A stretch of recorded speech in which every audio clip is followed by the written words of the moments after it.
What's going on, everybody? I don't know if I told y'all, man, but I don't like going to the ports. I just don't.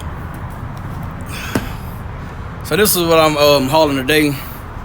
Wrapped eucalyptus. I'm actually already at the delivery already.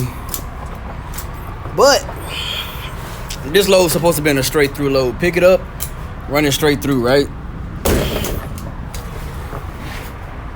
I post the truck on the board. I get a call. Dude's Beaumont to Houston. Motherfucker said $400. $400. I was like, yeah, I can't do that, man. I'm like, this lane right here, I'm typically running it for $650. It's $700. Obviously, truck is local to the area. I'm already home, so if you're not gonna pay me what I'm worth or what I want, I just won't leave.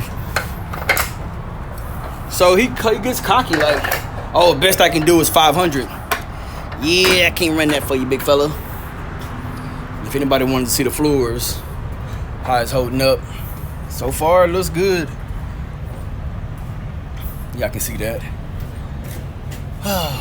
But anyways, so I hang up with that guy, and then I get a call for this load right here.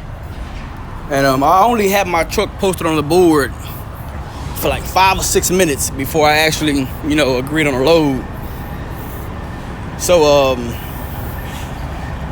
I'm out of breath. But yeah, so I get a call on this load right here. Long story short, I get offered double, or maybe a little bit more than double, yeah, than what the other guy wanted to pay me. Exact same load, well, not exact same load, but same area. This one was Port Arthur to Houston. So I'm letting him do his spiel, and I was gonna offer my once he said Port Arthur, first thing I ask is, hey, is he picking up at the port? And when they say yeah, I'm like, I'm not even gonna lie to you, I don't want to do it. Just keeping it real with you, I don't like running the ports. As far as me having to pick up a load and go deliver it, for me, it's not worth my time. So the guy doing his spool, and he's like, yeah, paying $1,000. We want to be around $1,000. I'm like, oh, $1,000? I said, man, I typically don't run this. I typically don't pick up out of the port. I said, but because you're the first one to call me today, since my truck is loaded and it's still early, I'll go ahead and cover that load for you, right? All right, cool. Mind you, I've been to this port 3 times before and never made it in. So that should tell you something, right? I've been to this port 3 times and has never made it inside this damn port. So I get there, I'm literally 30 minutes away. Well, from the time I booked the load to the time I got there, 30 minutes then went by. So I get up there, I'm trying to check in. Oh, you're missing another let me see. You're missing another pickup number. It's supposed to be 2 pickup numbers. So the pickup number I gave her was right, 4849. But there's also another pickup number, so it's like a 2-part pickup number. So I'm like, okay, let me call the broker. Call the broker. Hey, I need another pickup number. All right, I'm working on it. I'm like, all right, cool. Well, in the midst of him working on it, they make me get out of line and go all the way to the back of the line again. So I'm like, wow, come on, man. Like, seriously, like, I'm already here. So I was trying not to trip or stress on that, because I'm like, all right, fuck it is what it is. As long as the load gets delivered today, I'm not tripping. Nope. So they give me the correct number. Come to find out, it was another driver there with using the same broker, and apparently they gave him the same number too. So he had the exact same problem of, you have the right pickup number, but you need the second part to it. So they make us once we get the pickup number, we go back and get in line, waiting I gave him the new pickup number. Now it's, oh, you actually have the same pickup number as the other guy. You know what I'm saying? So y'all obviously have the same broker, and there's some type of miscommunication on somebody's part to where, you know, that's technically not it. So from there, they say, well, you know, we're gonna have y'all get back out of line once again, and we're gonna handle it. So I'm asking, I'm like, okay, well, is there anything that we gotta do on our end? Mind you, I'm speaking for me and the other guy. I said, so is there anything that we gotta do on our end? They're like, no, you're good, but you know, it's gonna take a little time. So now we're playing the waiting game. Mind you, I got there like at 9:15. So once again, all right. So like I said, I got there like at 9:15, right? So by the time they made us go back to the staging area, and they was gonna come and get us when it was ready for us. By the time they came back and got us, man, it was like 11:50. So I'm waiting in line, and he comes and like, hey, you know, he pretty much let me skip the line, right? I'm like, all right, cool. Skip the line. I get to the front. I get my paperwork. Now she's like, by this time it's like right at 12 o'clock. Oh, the guys are on lunch. They won't be back till 1. Bull crap, right? Mind you, this place that I'm at now stops receiving at 2 o'clock. They open at 6. They stop receiving at 2 o'clock.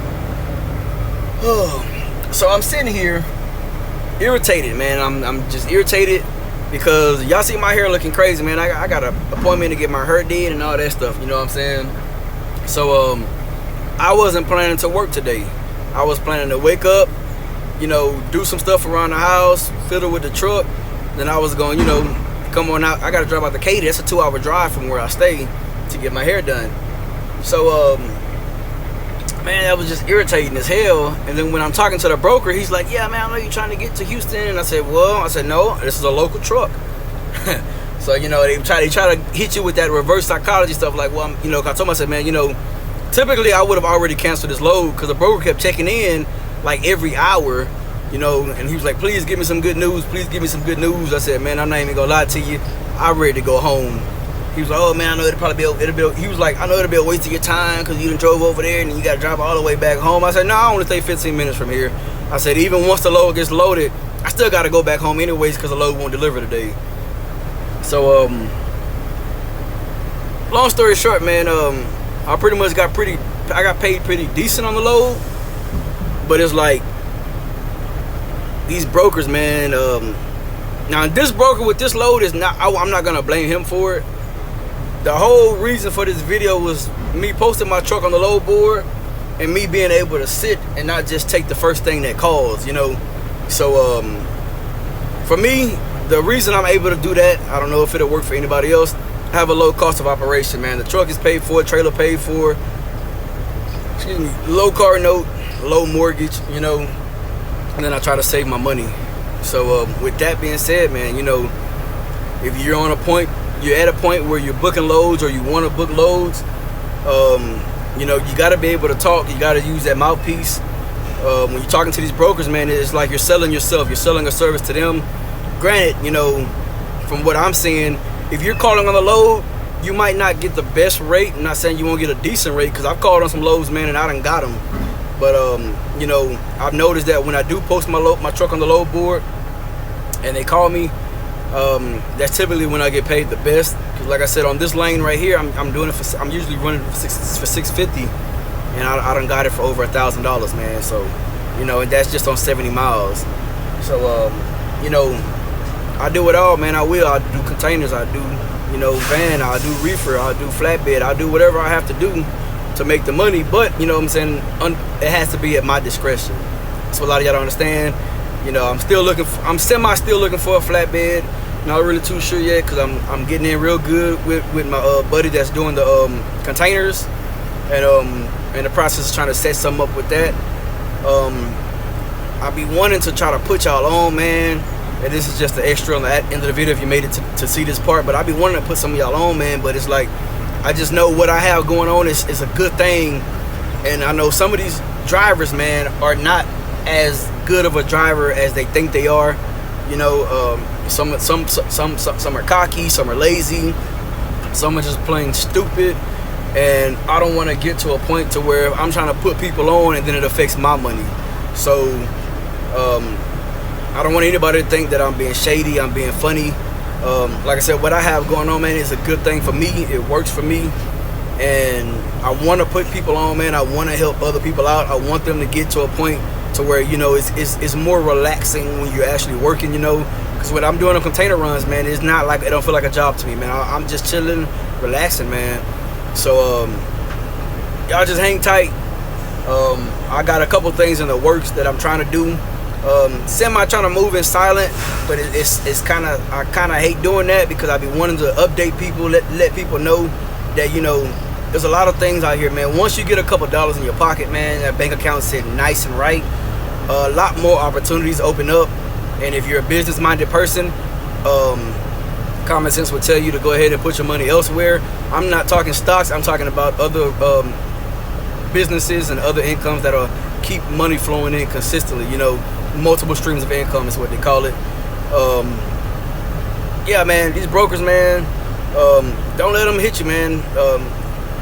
Usually the rates would typically be up by now. For whatever reason, they aren't really, or maybe these are the regular rates and just fuel is just too high to where it's kind of crazy seeing the profits, you know. But you know, try to stand your ground. Try not to be too cocky and arrogant to these brokers, man. I try to kill them all with kindness, man. Sometimes I say yes sir and no sir, it just depends on the mood when I'm talking to them. But for the most part, you know, I just, hey, what you got? You know, I try to talk to them like we're on a buddy level. I mean, but shit, you know, I work with brokers where I did a load for them every day in a week, and they still, every time I called in, they didn't know me. You know, it is what it is.